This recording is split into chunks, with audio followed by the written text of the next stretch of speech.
Good evening and welcome to Around the Lake, a collaborative TV show between the staff of the Finger Lakes community newspapers and the Ithaca Times. And we're here in the Pegasus studios down on State Street in Ithaca. We have Keri Blakinger, our web editor and reporter for the South and for the Ithaca Times and the county. And we have Josh Brokaw, reporter for the Ithaca Times. And so and Tego, we have Tego. And we have Tego, who is our boss. No, he's our mascot today. So direct questions to Tego.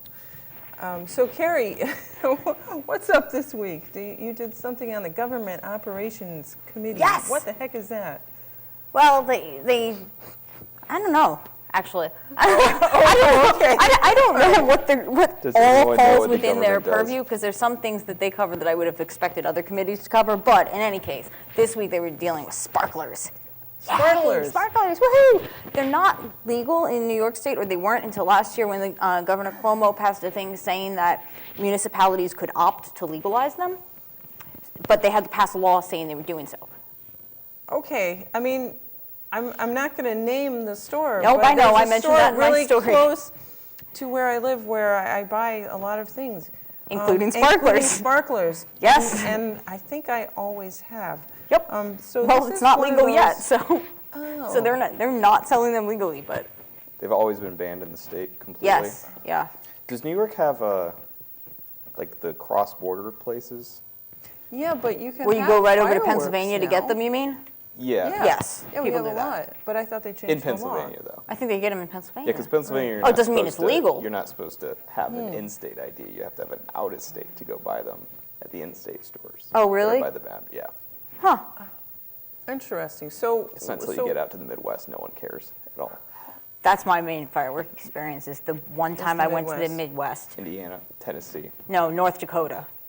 So you can do anything and nobody's there to see you. That's just granted. So essentially, sparklers are not legal in Right. the city of Ithaca. They're not legal in the whole state. In the If whole state, If but nobody this is cares. passed, Or evidently, or maybe it appears that nobody cares. if we get a law that makes it legal, Then- the sparklers that people have been selling Right. anyway. Would become legal. Okay. Yeah, Well, but it's only during certain periods of time. It's actually only like right before New Year's and in June and July that you can buy them. It doesn't say if you can possess them at other times of year, but the law actually only is for, and I don't think that's the county's decision. I think it was like the state said, if you want to legalize it, here's the law you use. So how dangerous are sparklers? Do people end up in the hospital from? Yes, okay, so in 2011, there were 9,600 people, and I have to thank Dan Klein for this statistic, that Thank you, Dan Klein. that ended up injured in some capacity due to all fireworks, not just sparklers, but all fireworks. So give us that number again. 9,600, that's like 0.003% of the population. That's actually fewer people than went to the hospital for choking on food. That's also fewer people than got hit by cars just walking down the street that year. That is 1/10 of the number of people who went to the emergency room for tripping over the dog. Probably, yeah. Yeah, Yep. I did read that, but 80,000 so there are accidents a year. there are some injuries, but it's in the scheme of things rather minor. Safer than eating, one might say. Okay, yeah, safer Since than you're more likely to choke. light a sparkler and skip lunch. Right. It'll be better for your health. But yeah, so this would So this is good. yeah. But there's other stuff at that meeting too. That was just the most fun thing in my mind. But they also talked about the airport, which is not doing well, as has been an ongoing issue. And the airport manager, Michael Hall, came and gave a report on the status of the airport. Emplanements. I love that. I like that Interesting word, right? emplanements. Yeah. Emplanements have gone down 25% since 2010. They peaked in 2010, 2011, and have gone down steadily since then. But the bigger concern seems to be the long-term picture, that some of the hubs that we go to won't have room for little flights like coming from Ithaca in 10 okay. years. Like we go to Philly and Newark and Detroit, and the Northeast corridor hubs are getting crowded. So in a few years, Philly and Newark might be like, no, we don't have room for little guys like you. Philly's famously crowded anyway, so anytime you Newark too. Philly needs twice the number of runways. And yeah, I've never flown out of Newark, but Right. sure, it's So, awful. so 'cause the it's airport flying. manager's looking into other hubs that we could use. Because at some point, we're probably going to need to use other hubs. We'll just be crowded out. Huh. Now, there's only so many, Okay. hubs anymore, it seems. It seems like a lot of Right. places. Well, we'd be looking especially at as they consolidate. Charlotte was one Charlotte's that a he big- mentioned, and I yeah. forget there was another Boy. one. But they were both, So- outside of the Northeast. I mean, it's Mm-hmm. both further. We'd be looking for hubs outside of the Northeast in particular. So a hub is that you fly into it from wherever. So if you're flying from Portland, you would fly to Charlotte and then fly up here? Yeah, Because, I got stuck in, depending on the airline. I mean, it's different, airlines have different hubs. okay. So like, we have 3 airlines that service Ithaca, and one, I forget which is which, but one uses Detroit as its hub, one uses Philly, and one uses Newark. I Right. think Detroit's is Northwest come here? I don't know. Okay. I Northwest just is flew a Detroit. few months ago, and I don't remember what I the think choices Delta's were. there too, yeah. Oh, I think Delta's Newark. Yeah, okay. That's very confusing. Been there. Village elections. We had some Yeah. last week. Not exactly hotly contested. Okay. Well, who won what? You had a few elections down in I did, yeah. So, Spencer, Candor, and Newfield. no, Van Etten. Van Etten. Newfield doesn't have a village, so it doesn't have elections this time of year. Right. Okay. So, Candor, Jennifer Bennett, and Dan Kelly were both elected as trustees. Dan Kelly had already been in office. He'd been appointed after Connie Naughton resigned for a job towards the end of last year. She moved to Tennessee. And Jennifer Bennett got elected into what was Chris Brown's seat. Chris Brown has decided to retire from elected office. And he was, No, it's a she. she was deputy. Yes, she was deputy mayor, yeah. Deputy mayor. Okay. And in Spencer, it was Erica Brown and Gilbert Knapp were reelected. They were both in office, they ran unopposed. There was like 17 votes or something total. Yep. These village elections aren't a big draw. We had it slightly more in Dryden, which the mayor race was uncontested. Jim Zimmer was stepping down, not running again, and former mayor Reba Taylor was reelected. Mike Murphy held on to his seat as a village trustee, and Skip Hibbert was voted in to what used to be Lisa Valentinelli's seat. And I think that was it for contested races. Well, Van Etten was also contested. So that one was, well, kind of contested. There was actually only one person on the ballot for 2 seats, but there was, Right. but there was Seat some do I running. take? Yeah, exactly, I right? could take the 2-year, I could take the 4-year. They were all 2-year. They're all 2-year. But yeah, so Cub Frisbee was reelected, and then there were some write-in candidates for the other seats. Brian Belanger won. But the big thing was that, Jim Loomis isn't mayor anymore. He decided not to right. run again. And I mean, Yeah. the guy that's taken his spot, Jake Briggs, is great. He's been a trustee for a while, so I mean, I know him. He's cool. But I will miss Jim. Yeah. Jim's great. Yeah, Jim is a great guy. Yeah, he is like a press person's dream because he answers the phone He answers the anytime phone, yeah. and has like these long, detailed, quotable answers. Also awesome. Yes. You've got this. The longer you do this job, the more you rate politicians on On their answer- ability do to they answer the phone calls, yeah. That's it. That's really the important thing. The public safety committee. Oh, yeah. So this was last week's Public Safety Committee. Had two interesting things. One was the Danby discussion. There was the final after-action report on Hornbrook Road. So that was one of the things. The other thing was the Halt Solitary Act. But as far as Hornbrook Road, I don't think there was any major new revelations in this after-action report. Don't And tell there's- people that, it's on the cover. Well, there's still. Well, I didn't say there's no revelations in the cover story, just not in the report. There's- Read the cover story, not the report. So they're still waiting is on shorter. the autopsy. They on are, David yes. Cady. And they had no estimate for when they would get it because it's because somebody said a bunch of the state police that were involved in the autopsy are at the Cal Harris trial now, so they're waiting on that. Oh, okay. So, All right. yeah. And what else? What else did we have? Well, and then We had the also public other- safety was the solitary confinement thing got passed. Yeah, let's talk about that for a minute. What exactly was that? So this was a local resolution in support of a statewide resolution. The statewide resolution limits the use of solitary confinement so that someone can't be in solitary for more than 15 days. If it's more than 15 days, they have to be placed in at least 6 hours a day of rehabilitative or therapeutic programming so that they can actually address the underlying behavioral issues. Now, set me straight here. Is it 15 consecutive days or 15 days sort of No, per it's- sentence? Is it's- you can take them out after 15 days, let them run around for 6 hours, and then put them back No, for another 15? it's 15 consecutive, but there's also a limit per month. Like, I think it's like, Okay.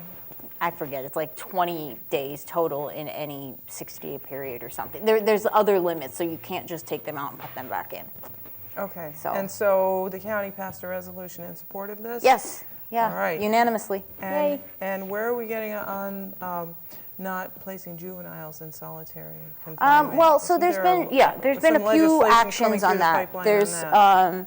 There's, first of all, the lawsuit. There's a lawsuit against the state that's not totally settled, but the temporary settlement includes that they not put juveniles in solitary, but it'll be revisited after 2 years and decide if that's the final settlement Okay. or not. But then, and. So there's as- that, but also there's, Right. O'Donnell has a bill that would keep juveniles out of solitary, but that one hasn't been reintroduced this year, as far as I'm aware. And then separately, New York City recently banned Right. putting juveniles. Oddly, right, Rikers Island is leading the way.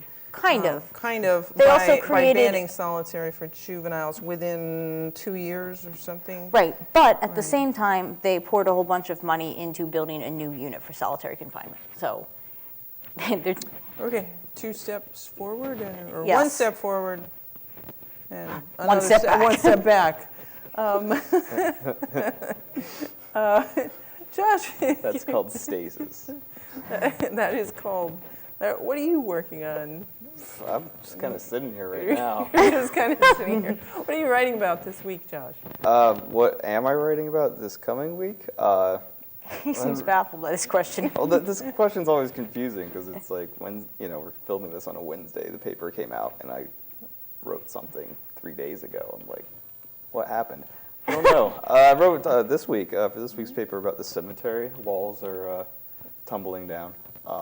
City Cemetery. Yes, One. Ithaca City Cemetery. But there is a Friends of the Ithaca City Cemetery that they're trying to be helpful, and they're kind of trying to get some traction over the last couple of years, doing more cleanup days and that sort of thing. And like the vaults there kind of need some work. So this came up in a city hall meeting because they had some insurance money because they actually caught someone who ran into the wall there in University Avenue.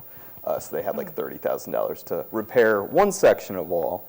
As Alderwoman Donna Fleming said during this meeting, though, I was like, well, it all looks kind of bad. So what would you guys fix with this? And the representative of the Friends there, who's also in the Parks Commission, Ellen Leventree, I believe. It's like, yeah, I mean, we'd probably have, basically, we're doing triage. You have a conservation group come in and say, here's the worst stuff. Like, what's his first name? The second Cornell, Ezra's kid, who was a governor. I guess his vault is down to the brick, all the soft rock, has kind of melted off, and kids sled down these things. So fixing that, kind of doing more preservation work there. It's going to be costly. Yeah. I mean, it's probably going to have to be mostly a, what do we call it, civic society type thing, because it's not the sort of thing that, city funds tend to get shoved to. Well, cities, they have to take over a cemetery if it is abandoned. If all the people who are shareholders or there's usually a cemetery board, kind of go away and there's no one else taking care of the cemetery, then the municipality has to take it over. which did happen in Candor. Right. Maybe before, were you covering it? When No, it was but they've, before I they've started had a covering it, couple but they've talked about cemeteries it, that yeah. were abandoned that the town of Candor had to take over. Right. And this could happen too, theoretically. I So think the city of Ithaca Ithaca does oversee that cemetery. I don't yeah, think I mean, it I is think that's the only Privateer reason. Cemetery Association. And the one thing I did find interesting, someone from, I think it was the Preservation Committee sent me stuff for the Cortland, I think it's called Cortland Rural Cemetery. I put it at the end of the article on page 4. But you know, like in the 19th century, these were considered parks. So like they're for the living too, or that was the idea. I don't think people think of that, you know. People used to do It's like, picnics here's in your them. green space, yeah, you know. And a lot of times you look at, I mean, I know in humble Hughesville, beautiful Hughesville, Pennsylvania, where I'm coming from, like the biggest cemetery is on Pleasant Hill. You know, like it's up on the nicest spot in town, nicest overlook. So a lot of times, I mean, that's where you would put something, especially since people didn't tend to build on hills Well, in the 19th usually century. they would put cemeteries in places that weren't potential agricultural land. Yeah, so a lot of hills. So what now is like prime, like, you know, how many of those hills besides are now, you know, have $400,000 homes on them? That would not have when you were building a cabin because you didn't want to slide down the hill when things melded.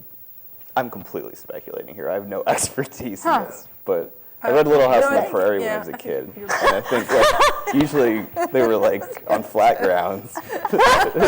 That's what they had out there. There were no It's hills. A prairie. Well, no, but like you got to You're in remember, they Oklahoma. weren't all in It's Minnesota flat. with the TV show. I'm sorry, Grandma, but the TV show was You really. you didn't read the books. You I read the watched books the before, TV show. but I saw both. You read the books? That's not really books geared towards I was like, little boys. I'm surprised. It's usually girls that are reading the those. third one focuses mostly on Alonzo. You actually remember the details. Yeah, they were Wow. pretty early like chapter books. I don't Yeah. remember the details of those. No, the first one they actually live in Wisconsin, in the woods. Yeah, they are. They're in And then the they woods. moved to the prairie. Nobody dies And then in the first third one's Alonzo in upstate New York. And then they're out in like Kansas Wow. or something, and there's prairie fires, and then it's flat. Okay.